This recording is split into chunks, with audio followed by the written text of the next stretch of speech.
ಉತ್ತರ ಕನ್ನಡ ಜಿಲ್ಲೆಯಲ್ಲೂ ಕೂಡ ಮಳೆ ಸಾಕಷ್ಟು ಅವಾಂತರವನ್ನು ಸೃಷ್ಟಿಸಿದೆ. ನೀರಿನ ಮೂಲಗಳು ನದಿ ಸಾಕಷ್ಟು ಇದ್ದಾವೆ. ಆದರೆ ಕಳೆದ ಸಾರಿ ಉತ್ತರ ಕನ್ನಡ ಜಿಲ್ಲೆಯಲ್ಲಿ ಮಳೆ ಯಾವ ರೀತಿ ಅವಾಂತರವನ್ನು ಸೃಷ್ಟಿ ಮಾಡಿತ್ತು ಅನ್ನೋದನ್ನು ನಾವು ನೋಡಿದ್ದೀವಿ. ಈ ಸಾರಿಯೂ ಕೂಡ ಕಾರವಾರದಲ್ಲಿ ವಾಹನಗಳು ನೀರಿನಲ್ಲಿ ಮುಳುಗಿ ಹೋಗಿದ್ದಾವೆ. ಅಷ್ಟರ ಮಟ್ಟಿಗೆ ಮಳೆ ಅವಾಂತರವನ್ನು ಸೃಷ್ಟಿ ಮಾಡ್ತಾ ಇದೆ. ಕೆಇಬಿ ರಸ್ತೆ ಲ್ಯಾಂಡ್ಮಾರ್ಕ್ ಆಲ್ಟಿಮಾ ಕಟ್ಟಡ ಅಲ್ಲೂ ಸುತ್ತಮುತ್ತ ನೀರು ತುಂಬಿಕೊಂಡಿದೆ. ಕಟ್ಟಡದಲ್ಲಿ ಗ್ರೌಂಡ್ ಫ್ಲೋರಲ್ಲಿರೋ ಕಾರು ಬೈಕ್ಗಳು ಎಲ್ಲ ಮುಳುಗಿ ಹೋಗ್ಬಿಟ್ಟಿದೆ.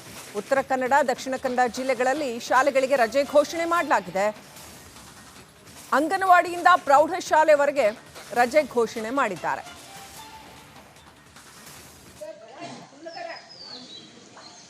ನೋಡಿ ಎಷ್ಟರ ಮಟ್ಟಿಗೆ ಮನೆ ಜಲಾವೃತ ಆಗಿದೆ. ಕಾರವಾರದ ದೃಶ್ಯಗಳನ್ನು ನೋಡ್ತಾ ಇದ್ರೆ ಕಂಪ್ಲೀಟ್ ನೀರು ತುಂಬ್ಕೊಂಡ್ಬಿಟ್ಟಿದೆ.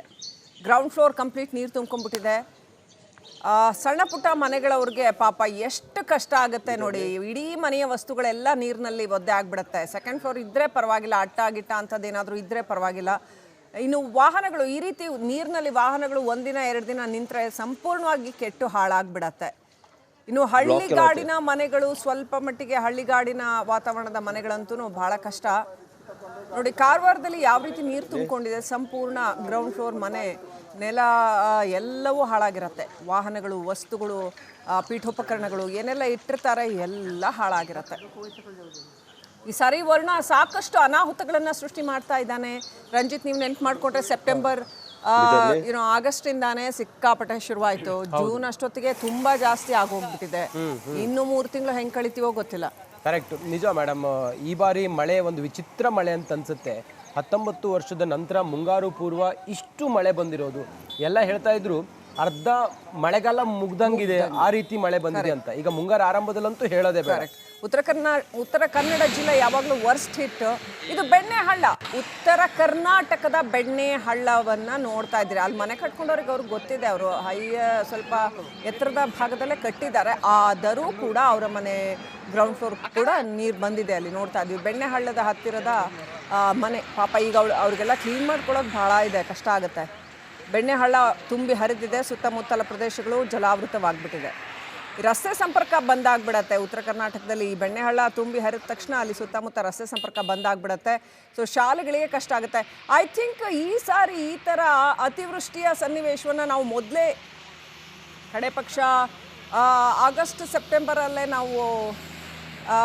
ನಾವು ಇದು ಫುಲ್ ಇದೇ ಆಗ್ಬೋದು ಅಂತ ಅನಿಸುತ್ತೆ. ಗೌರ್ಮೆಂಟ್ ಇನ್ನಷ್ಟು ಪ್ರಿಪೇರ್ ಆಗಿರಬೇಕು ಅಂತ ಅನಿಸುತ್ತೆ. ಹುಬ್ಬಳ್ಳಿಯಿಂದ ಪ್ರಕಾಶ್ ಹಾಗೂ ಕಾರವಾರದಿಂದ ಶೇಷಗಿರಿ ಮುಂಡಳ್ಳಿ ಇಬ್ರು ಕೂಡ ನಮ್ಮ ಜೊತೆ ಲೈವ್ ಕನೆಕ್ಟ್ ಆಗಿದ್ದಾರೆ. ಏನೇನು ಪರಿಸ್ಥಿತಿ ನೋಡೋಣ. ಆಲ್ ರೈಟ್, ಶೇಷಗಿರಿಗೆ ಹೋಗೋಣ. ಫಸ್ಟ್ ಉತ್ತರ ಕನ್ನಡದಲ್ಲಿ ಏನು ಪರಿಸ್ಥಿತಿ ಆಗಿದೆ ತಿಳ್ಕೊಳ್ಳೋಣ. ಶೇಷಗಿರಿ, ಕಾರವಾರದಲ್ಲಿ ಮಳೆ ನೀರು ನಿಂತಿದ್ದನ್ನು ನಾವು ನೋಡಿದ್ವಿ ಕಳೆದ ಸಾರಿ ಮತ್ತು ಅದರ ಹಿಂದಿನ ವರ್ಷ ಕೂಡ. ಶೇಷಗಿರಿ, ಉತ್ತರ ಕನ್ನಡ ಬಹಳ ಹಾನಿಗೀಡಾಗಿತ್ತು ಮಳೆಯಿಂದಾಗಿ. ಸೊ ಈ ಸಾರಿ ಜೂನ್ನಲ್ಲೇ ಸಾಕಷ್ಟು ಹಾನಿ ಉಂಟಾಗ್ತಾ ಇದೆ. ಕಳೆದ ಸಾರಿ ಕೊಚ್ಚಿಕೊಂಡು ಹೋದ ರಸ್ತೆಗಳನ್ನೇ ಇನ್ನೂ ಒಂದು ಸರಿ ಮಾಡಿಲ್ಲ ಅಂತ ಅನ್ಸುತ್ತೆ. ಈ ಸಾರಿ ಇನ್ನೇನು ಗತಿ? ಉತ್ತರ ಕನ್ನಡದ ಪರಿಸ್ಥಿತಿ ಏನು ಅಂತ ಜನಪ್ರತಿನಿಧಿಗಳು ಯಾರಾದರೂ ಸ್ಪಂದಿಸ್ತಾ ಇದ್ದಾರಾ? ಏನಾದರೂ ಪ್ರಿಪ್ರೇಷನ್ಸ್ ಇದೆಯಾ ಮಳೆನ ಎದುರಿಸೋದಕ್ಕೆ? ಶೇಷಗಿರಿ,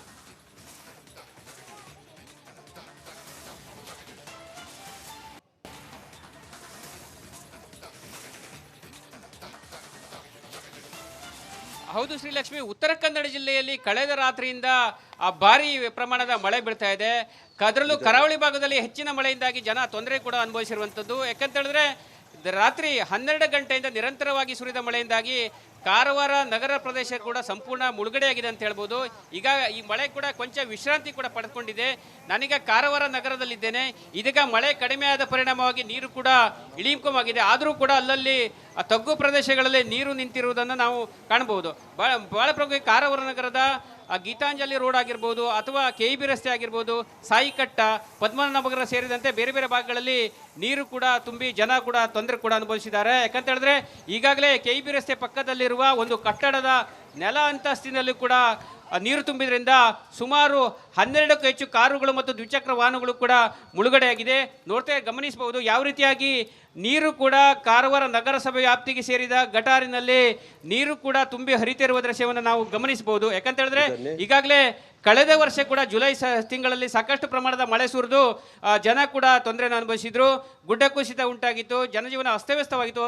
ಅದೇ ರೀತಿ ಕೂಡ ನಿನ್ನೆ ರಾತ್ರಿಯಿಂದ ಸುರಿದ ಮಳೆಯಿಂದಾಗಿ ಕಾರವಾರ ನಗರ ಆಗಿರ್ಬೋದು ಅಥವಾ ಅಂಕೋಲಾ, ಕುಮಟಾ, ಭಟ್ಕಳ ಸೇರಿದಂತೆ ಬೇರೆ ಬೇರೆ ಭಾಗಗಳಲ್ಲೂ ಕೂಡ ಮಳೆಯಿಂದ ಜನ ತೊಂದರೆಯನ್ನು ಕೂಡ ಅನುಭವಿಸಿದ್ದಾರೆ. ಅದರಲ್ಲೂ ಕಾರವಾರದ ಬೈತ್ಕೋಲ ಆಗಿರ್ಬೋದು, ಬಿಣಗ ಆಗಿರ್ಬೋದು, ಬೇರೆ ಬೇರೆ ಗ್ರಾಮೀಣ ಪ್ರದೇಶಗಳಲ್ಲೂ ಕೂಡ ಮಳೆ ನೀರಿನಿಂದ ಜನ ತೀವ್ರ ತೊಂದರೆಯನ್ನು ಕೂಡ ಅನುಭವಿಸಿದ್ದಾರೆ.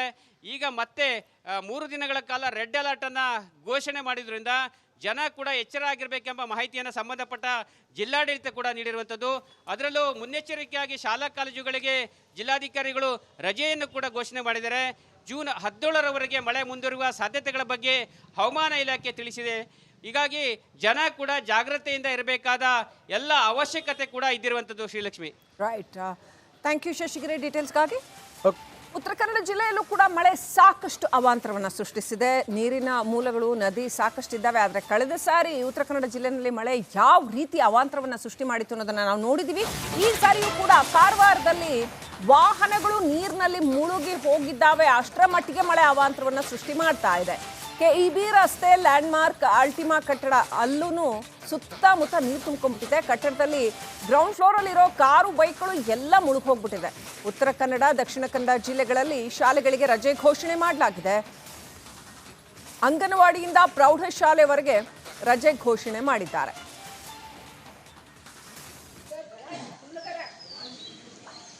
ನೋಡಿ ಎಷ್ಟರ ಮಟ್ಟಿಗೆ ಮನೆ ಜಲಾವೃತ ಆಗಿದೆ. ಕಾರವಾರದ ದೃಶ್ಯಗಳನ್ನು ನೋಡ್ತಾ ಇದ್ರೆ ಕಂಪ್ಲೀಟ್ ನೀರು ತುಂಬ್ಕೊಂಡ್ಬಿಟ್ಟಿದೆ. ಗ್ರೌಂಡ್ ಫ್ಲೋರ್ ಕಂಪ್ಲೀಟ್ ನೀರು ತುಂಬ್ಕೊಂಡ್ಬಿಟ್ಟಿದೆ. ಸಣ್ಣ ಪುಟ್ಟ ಮನೆಗಳವ್ರಿಗೆ ಪಾಪ ಎಷ್ಟು ಕಷ್ಟ ಆಗುತ್ತೆ ನೋಡಿ. ಇಡೀ ಮನೆಯ ವಸ್ತುಗಳೆಲ್ಲ ನೀರಿನಲ್ಲಿ ಒದ್ದೆ ಆಗಿಬಿಡುತ್ತೆ. ಸೆಕೆಂಡ್ ಫ್ಲೋರ್ ಇದ್ದರೆ ಪರವಾಗಿಲ್ಲ, ಅಟ್ಟ ಗಿಟ್ಟ ಅಂಥದ್ದೇನಾದರೂ ಇದ್ದರೆ ಪರವಾಗಿಲ್ಲ. ಇನ್ನು ವಾಹನಗಳು, ಈ ರೀತಿ ನೀರಿನಲ್ಲಿ ವಾಹನಗಳು 1 ದಿನ 2 ದಿನ ನಿಂತರೆ ಸಂಪೂರ್ಣವಾಗಿ ಕೆಟ್ಟು ಹಾಳಾಗ್ಬಿಡತ್ತೆ. ಇನ್ನು ಹಳ್ಳಿಗಾಡಿನ ಮನೆಗಳು, ಸ್ವಲ್ಪ ಮಟ್ಟಿಗೆ ಹಳ್ಳಿಗಾಡಿನ ವಾತಾವರಣದ ಮನೆಗಳಂತೂ ಬಹಳ ಕಷ್ಟ ನೋಡಿ. ಕಾರವಾರದಲ್ಲಿ ಯಾವ ರೀತಿ ನೀರು ತುಂಬಿಕೊಂಡಿದೆ, ಸಂಪೂರ್ಣ ಗ್ರೌಂಡ್ ಫ್ಲೋರ್ ಮನೆ, ನೆಲ ಎಲ್ಲವೂ ಹಾಳಾಗಿರುತ್ತೆ. ವಾಹನಗಳು, ವಸ್ತುಗಳು, ಪೀಠೋಪಕರಣಗಳು ಏನೆಲ್ಲ ಇಟ್ಟಿರ್ತಾರೆ ಎಲ್ಲ ಹಾಳಾಗಿರುತ್ತೆ. ಈ ಸಾರಿ ವರ್ಣ ಸಾಕಷ್ಟು ಅನಾಹುತಗಳನ್ನು ಸೃಷ್ಟಿ ಮಾಡ್ತಾ ಇದ್ದಾನೆ. ರಂಜಿತ್, ನೀವು ನೆನ್ಪು ಮಾಡಿಕೊಂಡ್ರೆ ಸೆಪ್ಟೆಂಬರ್ ಆಗಸ್ಟಿಂದಾನೇ ಸಿಕ್ಕಾಪಟ್ಟೆ ಶುರುವಾಯಿತು. ಜೂನ್ ಅಷ್ಟೊತ್ತಿಗೆ ತುಂಬಾ ಜಾಸ್ತಿ ಆಗೋಗ್ಬಿಟ್ಟಿದೆ. ಇನ್ನು 3 ತಿಂಗಳು ಹೆಂಗೆ ಕಳಿತೀವೋ ಗೊತ್ತಿಲ್ಲ. ಕರೆಕ್ಟ್, ನಿಜ ಮೇಡಮ್. ಈ ಬಾರಿ ಮಳೆ ಒಂದು ವಿಚಿತ್ರ ಮಳೆ ಅಂತ ಅನ್ಸುತ್ತೆ. 19 ವರ್ಷದ ನಂತರ ಮುಂಗಾರು ಪೂರ್ವ ಇಷ್ಟು ಮಳೆ ಬಂದಿರೋದು. ಎಲ್ಲ ಹೇಳ್ತಾ ಇದ್ರು ಅರ್ಧ ಮಳೆಗಾಲ ಮುಗ್ದಂಗಿದೆ, ಆ ರೀತಿ ಮಳೆ ಬಂದಿದೆ ಅಂತ. ಈಗ ಮುಂಗಾರು ಆರಂಭದಲ್ಲಂತೂ ಹೇಳೋದೇ ಬೇಡ. ಉತ್ತರ ಕನ್ನಡ ಜಿಲ್ಲೆ ಯಾವಾಗಲೂ ವರ್ಸ್ಟ್ ಹಿಟ್.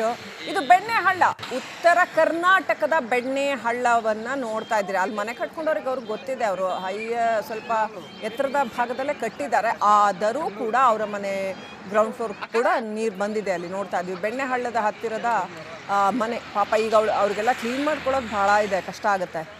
ಬೆಣ್ಣೆ ಹಳ್ಳ ತುಂಬಿ ಹರಿದಿದೆ. ಸುತ್ತಮುತ್ತಲ ಪ್ರದೇಶಗಳು ಜಲಾವೃತವಾಗ್ಬಿಟ್ಟಿದೆ.